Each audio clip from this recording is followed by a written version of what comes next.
2021학년도 수능 국어 16번부터 21번 문제 풀어보도록 하겠습니다. 18세기 후반에 북학파들의 생각과 내용을 정리한 건데요. 중국에 대한 관점이 박제가와 이동무에 좀 차이가 있어가지고 그거를 상호 비교하면서 글을 해설하는 그런 내용인데 난이도는 한 중상 정도 난이도고요. 좀 꼼꼼하게 읽었으면 풀 수 있었던 건데 지문이 좀 길고 그다음에 군데군데 약간의 그 함정이 있어서 실수를 할 가능성도 있었던 문제 같습니다. 저와 그 문제 한번 풀어보도록 할게요. 18세기 북학파들은 북학이라는 게 이제 중국을 공부하겠다는 그 파죠. 청에 다녀온 경험을 연행록으로 기록하여 청의 문물제도를 수용하자는 북학론을 구체화하였다. 북학론이라는 것은 일단 청의 문물제도를 수용하자는 거죠. 그러니까 조선이 발전하기 위해서는 청의 것들을 받아들여야 한다. 그런데 이들은 개인적인 학문 성향과 관심에 따라 주목한 영향이 서로 달랐기 때문에 이렇게 되면은 이제 누구인지를 체크를 할 필요가 있겠죠. 2명이 나왔는지 3명이 나왔는지. 이 글에는 2명이 나왔습니다. 그럼 2명의 생각 차이가 있을 거고요. 그 생각 차이가 있었던 것이 학문 성향과 관심에 따라 주목한 관심 영역이 달랐다는 얘기죠. 이들의 북학론도 즉 청의 문물제도를 수용하자는 거는 맞는데 거기에도 차이가 있었다. 이들에게는 동아시아에서 문명의 척도로 여겨진 중화관념이 청의 현실에 대한 인식에 각각 다르게 반영된 것이다. 이유는 청의 현실에 대해서 다르게 생각했다는 거죠. 1778년 18세기 후반 함께 연행길에 올라 동일한 일정을 소화했던 박제가와 이동무의 연행록에서도 이러한 차이가 확인된다. 그래서 이제 박제가 얘기부터 나오기 시작합니다. 북학이라는 목적의식이 강했던, 그러니까 목적의식이 강했다는 것이 박제가죠. 목적의식이 강했다는 것은 주관적이라는 거죠. 주관적. 목적의식이 있었다. 뭔가 목적이 있다는 거죠. 인식한 청의 현실은 단순한 현실이 아니라 청의 현실을 단순하게 봤다. 단순하게 봤다는 것은 객관적으로 봤다는 거죠. 조선이 지향할 가치 기준. 가치 기준은 주관적인 요소가 들어가죠. 그러니까 그 박제가는 청의 현실을 보고 조선이 지향할, 조선이 앞으로 청처럼 되어야 된다. 청처럼 돼야 된다는 거니까 청을 받아들여야 된다. 그가 쓴 북학기에 묘사된 청의 현실은 특정 관점에 따라 선택 및 추상화된 것이었으며 그러니까 그의 관점에 따라서 필요한 것을 선택했고 그걸 추상화시켰다. 그런 청의 현실은 그에게 중화가 손상 없이 보존된 것이자 조선의 발전 방향이기도 했다. 그가 봤을 때의 청의 현실은 그에게 중화가 손상 없이 중국의 문화, 중국의 중심 이게 손상 없이 보존된 것이다. 그대 잘 된 거다. 그러니까 긍정이죠. 플러스예요. 플러스. 청은 우리가 받아들여야 될 발전 방향이다라고 본 거죠. 그러니까 청을 따라가자. 청은 좋은 것이다. 중화관념의 절대성을 인정하였기 때문에 당시 조선은 나름의 독자성을 유지하기보다는 중화와 합치되는 방향으로 나가야 한다. 그러니까 조선의 것을 고집하지 말고 중국 것을 받아들여야 되는 것이 그의 생각이다 이런 얘기죠. 중국 거는 좋은 거니까 받아들이자. 명에 대한 의리를 중시하는 당시 주류의 견해에 대해 그는 의리 문제는 청이 천하를 차지한 지 100여 년이 지나며 자연스럽게 소멸된 것으로 여기고 그러니까 청나라는 오랑캐, 명나라가 진짜 중화가 아니고 옛날엔 그랬을지 모르겠지만 명에 대한 의리 문제에 계속 관심을 쏟다 보면 그렇죠? 이익을 얻지 못한다는 거죠. 그래서 명에 대한 생각은 좀 버리고 청이 진짜 중국이다 이제. 진짜 중국이 명이 아니고 그거는 100년 전에 없어졌고 청이 진짜 중국이다. 청 문물 제도의 수용이 가져다주는 이익을 논하며 그러니까 의리 문제가 만약에 이게 어떤 명분이라면 가져다주는 이익은 실리겠죠. 실리를 추구해야 된다는 거죠. 그래서 청의 거를 받아들이는 것이 조선의 이익이 된다. 대체로 이익 추구에 대해 부정적이었던 주자학자들과 달리 이익 추구를 인간의 자연스러운 욕망으로 긍정하고 양반도 이익을 추구하자는 등 실용적인 입장. 그렇죠. 주자학자가 명나라를 따랐다면 이제는 보통 상인들뿐만 아니라 양반들도 이익을 추구하자는 얘기를 했다는 거죠. 이거에 대해서 이덕무는 다르게 생각을 한 거죠. 이병기를 저술하면서 청의 현실을 객관적인 태도, 요거하고 대비됐던 게 박제가의 목적의식 내지는 지향할 가치기준, 요건 상당히 주관적인 거고요. 이덕무는 객관적인 거였죠. 요게 차이가 나는 거죠. 객관적 태도로 기록하고자 하였다. 잘 정비된 마을의 모습을 기술하며 그는 황제의 행차에 대비하여 이루어진 일련의 조치가 민생과는 무관하다. 이거는 좋지 않다고 본 거네요. 민생과는 무관하다. 백성들의 삶과는 무관하다. 그렇지만 청문물의 효용을 도외시하지 않고 무시하지 않고 박제가와 마찬가지로 물질적 삶을 중요시 여기는 이용우생에 관심을 보였다. 즉 요거는 앞에 부분에서는 이익이라는 표현으로 나왔죠. 이익. 요게 여기서는 이용우생이라고 표현을 했네요. 이익으로 보였다. 이익에 관심이 있어야 된다. 즉 돈을 버는데 우리가 좋아지는데 관심이 있어야 된다. 스스로 평등견이라고 불렀던 인식 태도를 바탕으로 그는 당시 청에 대한 찬반의 이분법을 떠서나 명이 좋으냐 청이 좋으냐, 청은 좋은 거냐 안 좋은 거냐 떠나서 청과 조선의 현실적 차이뿐만 아니라 양쪽 모두의 가치를 인정하였다. 요게 이제 박제가하고 차이점이죠. 박제가는 청은 옳은 것이요, 조선은 청을 따라가야 된다 라고 했다면 이덕무는 현실적 차이가 있고 양쪽 가치가 다 있다. 그러니까 청 거만 옳은 것은 아니다. 우리도 옳은 게 있다는 거죠. 이런 시각에서 그는 청과 조선은 구분되지만 서로 배타적이지 않다고 보았다. 자, 이게 핵심이죠. 이 사람.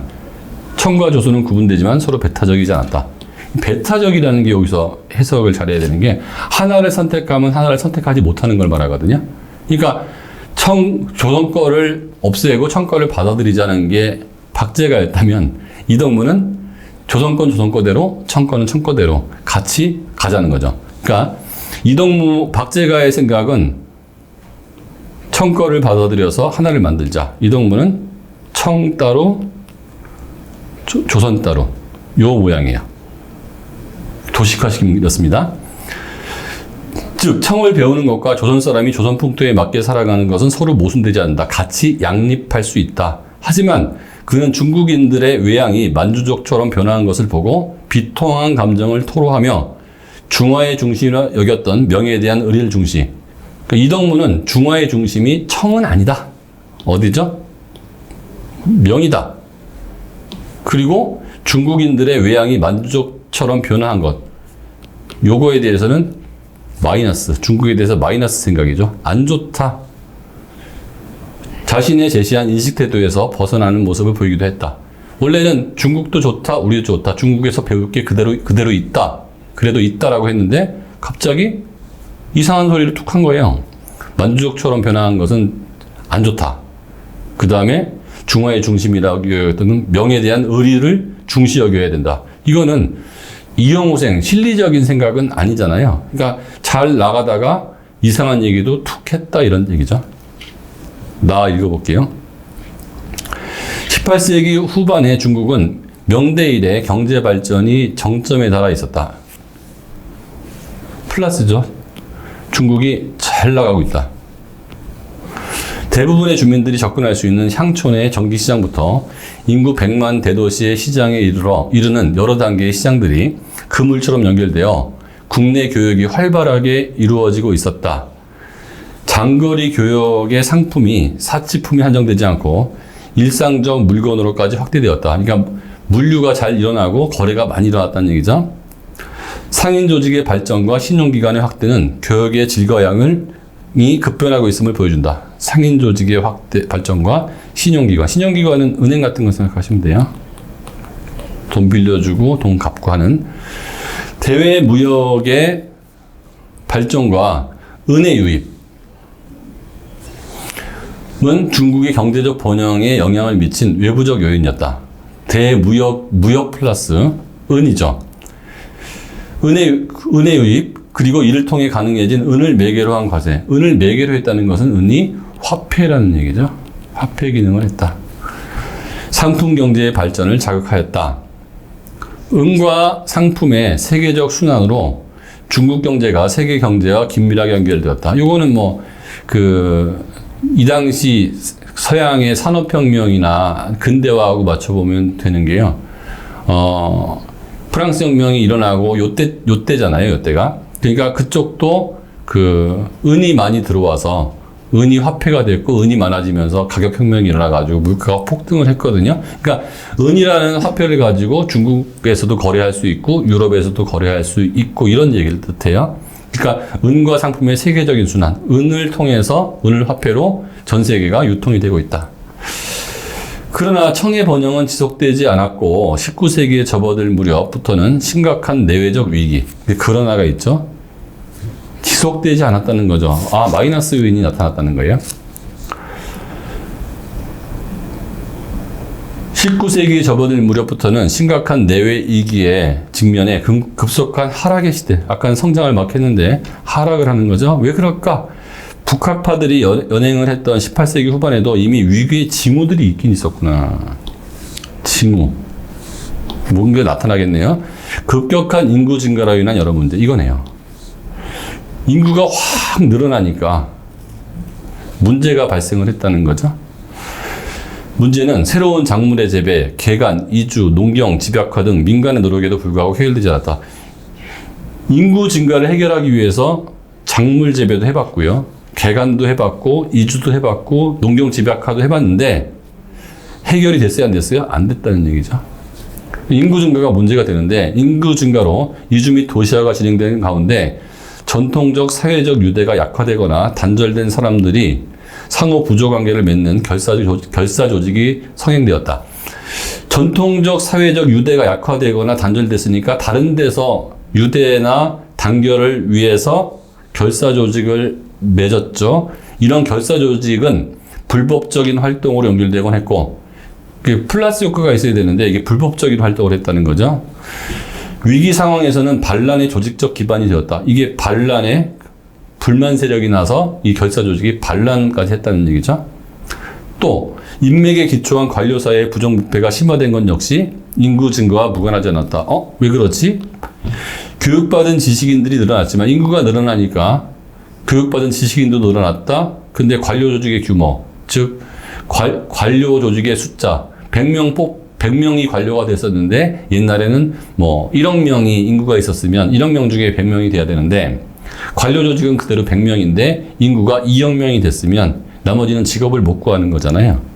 그러니까 관료 조직의 규모는 정체되어 있었고 경쟁의 심화가, 즉 서로 관료가 되겠다는 경쟁의 심화가 불법적인 행위, 매간 매직이 될 수 있겠죠. 이런 것들, 부패가 일어났다는 얘기죠.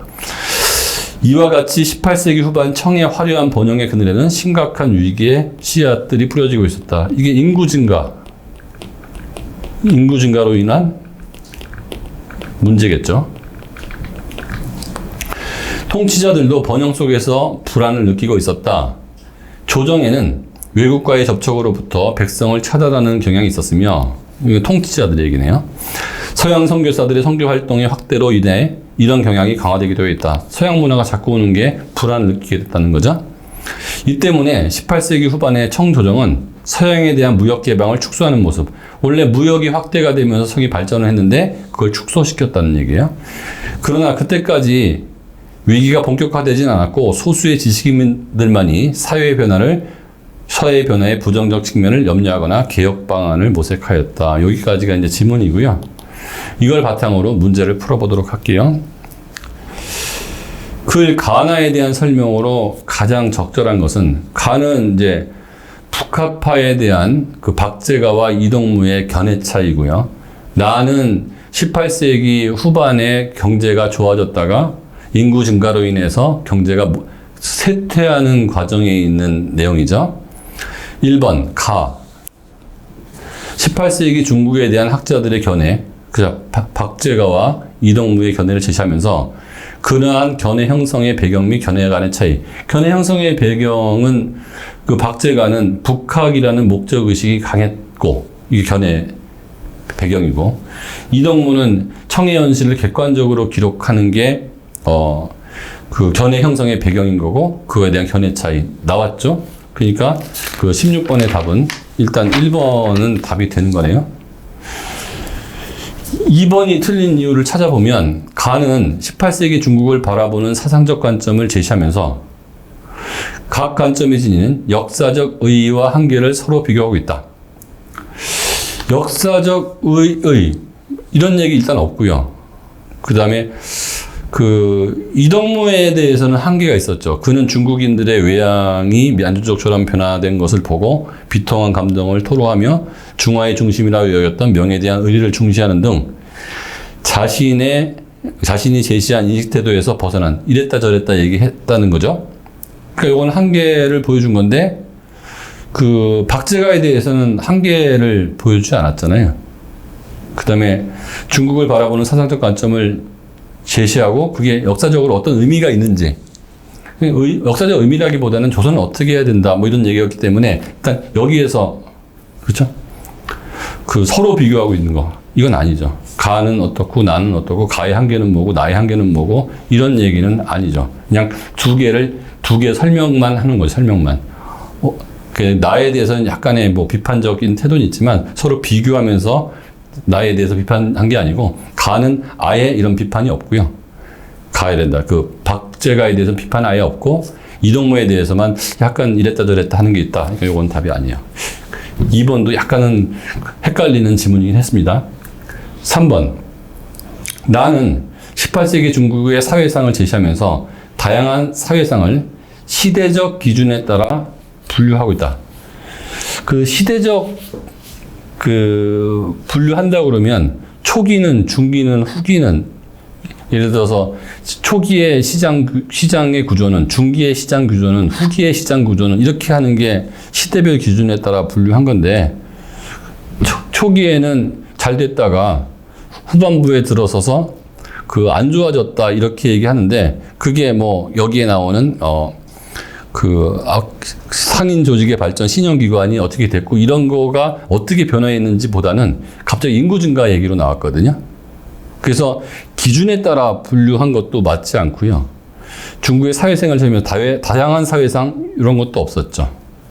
그러니까 농촌에서는 도시에서는 뭐 보통 사람들은 뭐 귀족들은 왕족들은 이런 것들도 없었으니까 3번도 아니에요.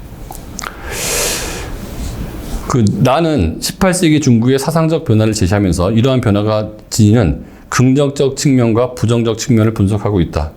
그렇지 않죠. 그냥 객관적으로 기술했어요. 그러니까 중국의 초기에는 왜 발전을 했는지, 후기에는 인구 증가 때문에 왜 어떤 문제가 생겼는지. 그래서 긍정적 측면, 부정적 측면을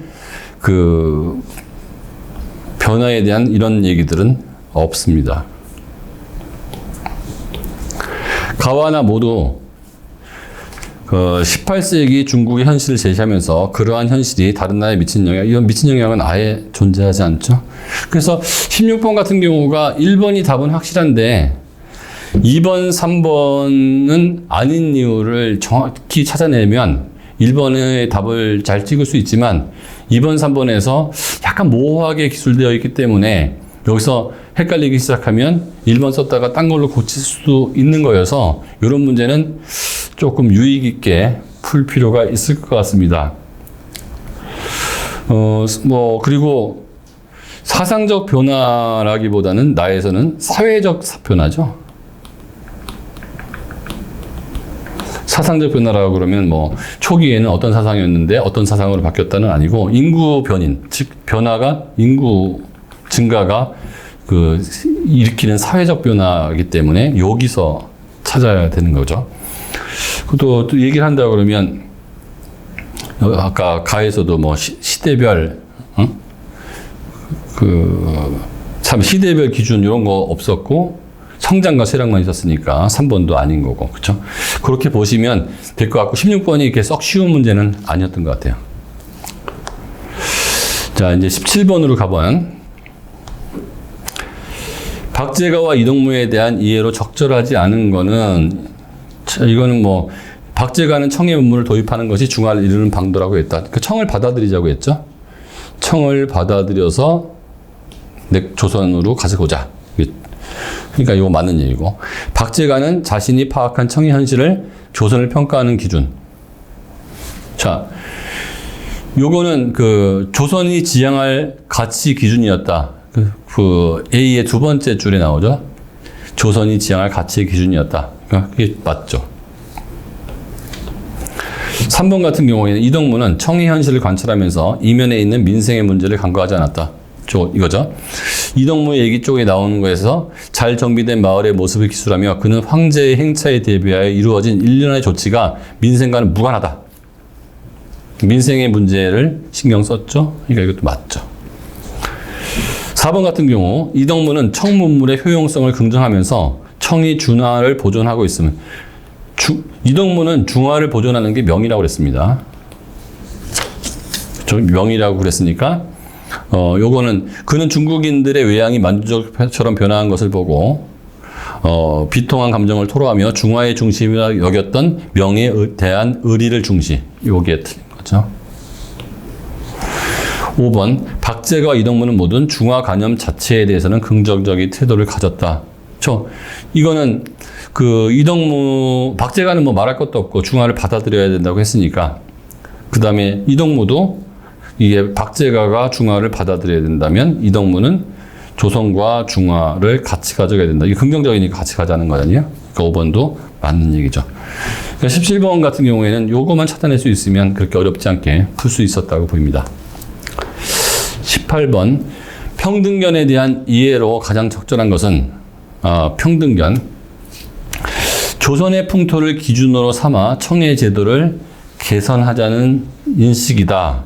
조선의 풍토를 기준으로 삼아 청의 제도를 개선하자.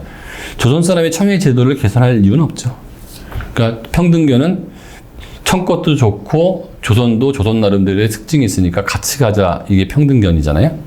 청의 제도를 개선하겠다는, 조선 사람이 어떻게 청의 제도를 개선하겠어요?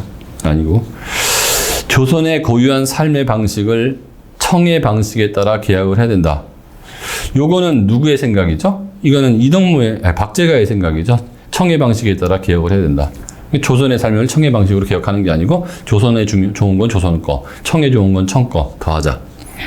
3번 청과 조선의 가치를 평등하게 인정하고 풍토로 인한 차이를 해소. 풍토로 인한 차이를 해소하는 게 아니고 인정하자는 거죠.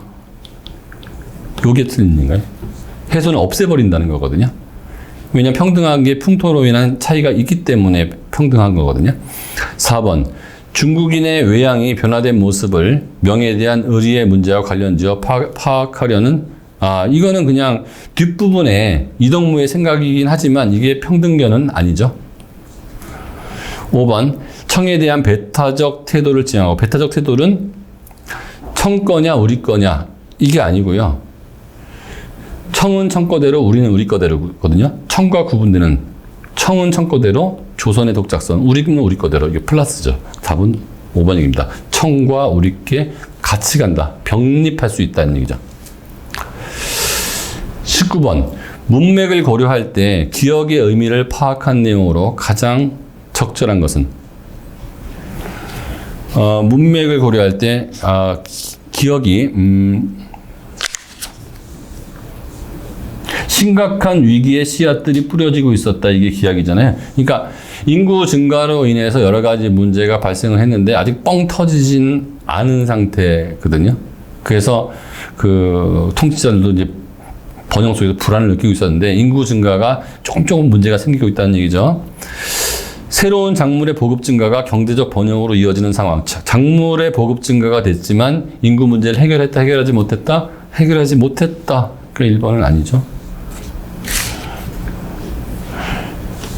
신용기관이 확대되고 교육의 질과 양이 급변하고 있는 상황. 이거는 플러스 요인이에요. 그러니까 불행의 씨앗, 즉 심각한 위기의 씨앗이 아니고요. 이거는 그 중국이 번영한 이유가 되겠죠. 이것도 아니에요. 3번 반란의 위험성 증가 등 인구 증가로 인한 문제점이 나타나는 상황. 그렇죠. 인구 증가가 씨앗이었죠. 이거 맞는 얘기죠. 이주나 농경집약화 등 조정에서 추진한 정책들이 실패한 상황을 가리키는 것. 이주나 농경집약화 등, 자, 이게 내용은 거의 맞는 것 같은데 뭐가 틀린 거죠? 새로운 작물 재배, 개간, 이주, 농경집약화 등, 자, 여기서 틀린 거죠. 민간의 노력에도 불구하고라고 하죠. 민간의 노력. 여기는 뭐죠? 조정에서 추진한 거니까 민간의 노력하고는 민간의 노력이 아니죠. 그러니까 여기 4번은 틀린 거예요. 5번. 사회적 유대의 약화로 인하여 관료사회의 부정부패가 심화되는 상황을 가리키는 거군. 사회적 유대 약화 때문에 생긴 문제는요, 결사죠. 결사 때문에 생긴 문제는 반란이었고요. 사회적 유대 약화로 인해 생긴 게 아니고 인구 증가로 인해서 인구는 증가되어 있는데 관료제의 정체, 관료제 그 직급, 직위 이게 숫자가 정해져 늘어나지 않았기 때문에 부정부패가 심화되는 거기 때문에 두 가지 결은 있지만 서로의 원인과 결과는 다른 거였죠. 그러니까 사회적 유대학화 때문에는 결사가 생겼고 반란 이렇게 돼야 되고 인구 증가로 인해서 관료제가 정체됐기 때문에 부정부패가 됐다. 이게 두 번째 또 다른 길이니까 갑자기 A라는 길에서 B라는 길로 갔으니까 5번도 틀린 거예요. 답은 3번이 되겠습니다. 20번 문제 풀어보도록 할게요. 보기는 가에 제시된 북하기의 일부이다. A와 나를 참고하여 보기에 대한 비판적 읽기를 수행한 학생의 반응, 비판적 읽기, 보기에 대해서 비판적 읽기를 수행한 학생의 반응으로 적절하지 않은 것은 우리나라에서 자기가 사는 지역에 많이 나는 산물을 다른 데서 산출되는 필요한 물건과 교환하여 풍족하게 살려는 백성이 많으나 힘이 미치지 못한다. 많지만 능력이 없다. 중국 사람은 가난하면 장사를 한다. 그렇더라도 정말 사람만 현명하면 원래 가진 풍요와 명망은 그대로다. 장사가 하찮은 일이나 천한 일이 아니다. 장사를 하더라도 그 사람의 욕망은 유지된다. 그래서 유생이 거리낌 없이 서점을 수집하고 재상조차도 직접 융복사 앞 시장에 가서 골동품을 직접 산다. 물건을 사고 판다.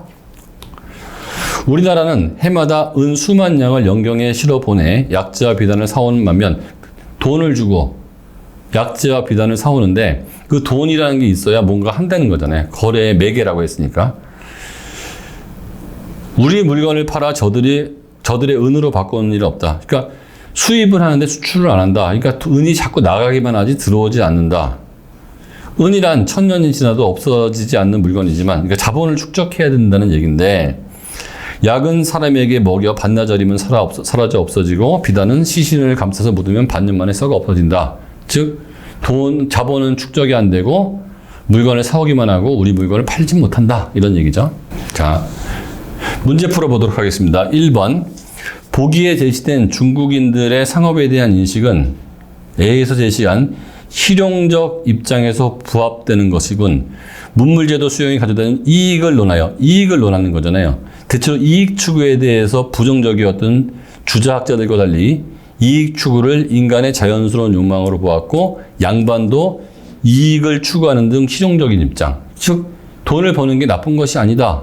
그러니까 맞는 얘기잖아요. 그렇죠? 잘못된 거 고르라고 했으니까. 2번. 보기에서 제시된 조선의 산물 유통에 대한 서술은 A에서 제시한 북학론의 당위성을 뒷받침하는 근거라고 볼 수 있다. 산물 유통에 대한 서술은 A에서 제시한 북학론의 당위성, 이익을 구하자는 거니까 맞는 얘기죠. 3번. 보기에서 제시된 중국인들의 상행위에 대한 서술은 나에 제시된 중국 국내 교육의 양상과 상충, 서로 반대되지 않는다. 같이 간다. 즉 나에서 중국이 어떻게 발전했냐고 그러면 그 시장이 활발해졌다는 거죠.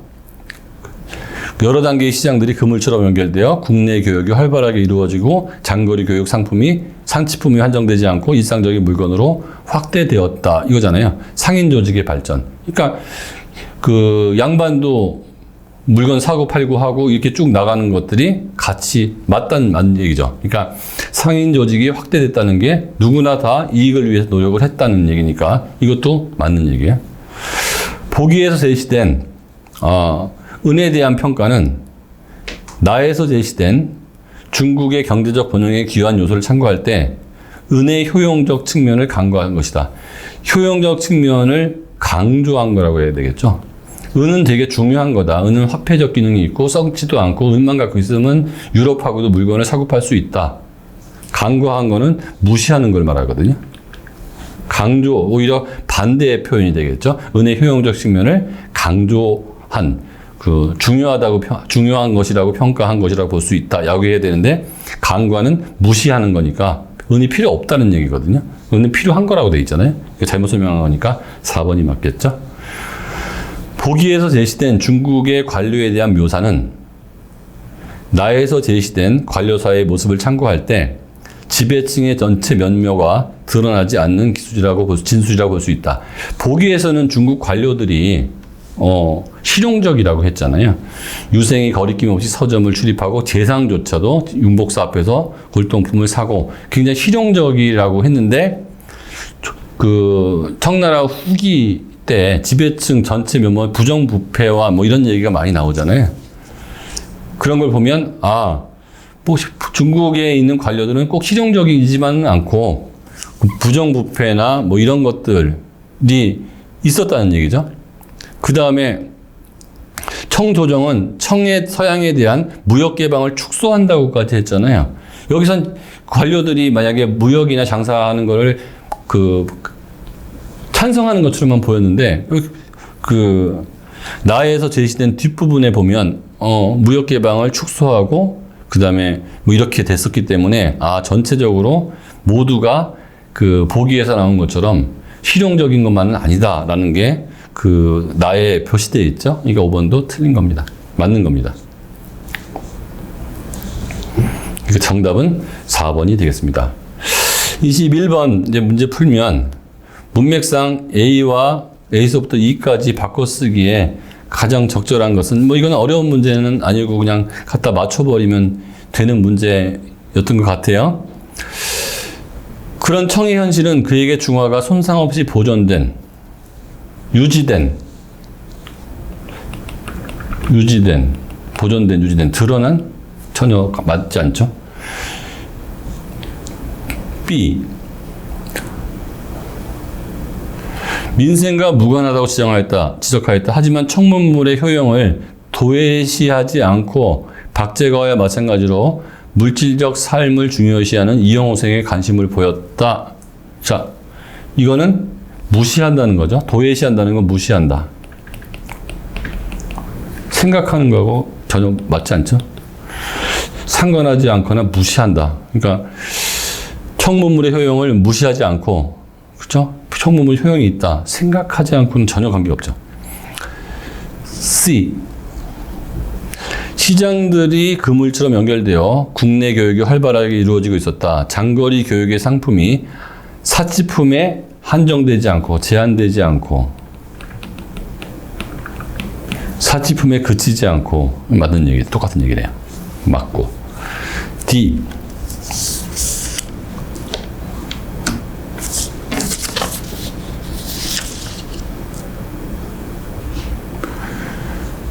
그리고 이를 통해 가능해진 은을 매개로 한 과세는 상품 경제의 발전을 자극하였다. 촉진하였다. 따라갔다는 아니에요. 따라갔다는 것보다는 발전시켰다. 자극하였다. 따라갔다는 그냥 졸졸 따라가는 거니까 이것도 아니죠. 5번. 성행하였다. 전통적인 사회적 유대가 약화되거나 단절된 사람들이 상호 부조 관계를 맺는 결사 조직이 성행하였다. 유행하였다. 일어났다는 발생하였다. 이것도 아니죠. 정답은 3번이 되겠습니다. 전반적으로 내용이 어렵진 않았는데요.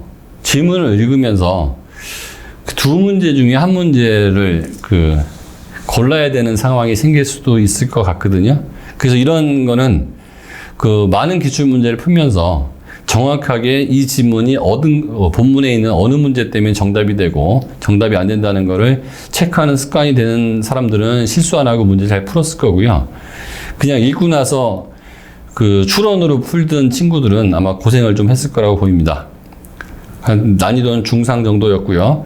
그렇다고 해서 이 6문제를 다 맞추는 학생이 그렇게 많았을 것 같지는 않고요. 꼭 한 문제에서 두 문제는 좀 고생을 했을 거라고 생각이 됩니다.